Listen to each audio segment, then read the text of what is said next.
তুই কি বুঝতাছিস তুই পাগলামি শুরু করছিস? হাব্বা, আমি তো সবসময় তোমার অবাধ্য সন্তান। আর অবাধ্য সন্তান না হলে তোমার 1 কোটি টাকা 2 কোটি টাকার ব্যবসায় আমি 100 কোটি টাকা নিতে পারতাম না। আমি সবসময় আমার নিজের গতিতেই চলি। তাই বলে একটা রাস্তার মেয়েকে আমার সামনে এনে বলবি বাবা এটা আমার বউ, সেটা মেনে নিবো? না মানতে চাইলে মানবা না, সেটা তোমাদের ব্যাপার। কিন্তু ওকে আমি বিয়ে করেছি, ও এখন থেকে এই বাড়িতেই থাকবে। তুই মেরে তালাক দিয়ে দে।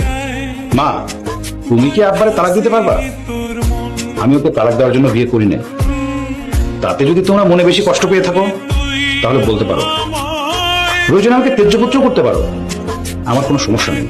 আমি এখন যেভাবে আছি ওকে নিয়ে এক কাপড় এই বাড়ি থেকে আমি বের হয়ে যাবো। জয়ধার মা, তুমি আর কথা শুনতে চাও? আরো অপমানিত হইতে চাও? তোমার খোলা এই 2 পয়সা ফকিনীর মাইয়ার কাছে বিক্রি হয়ে গেছে। আসো।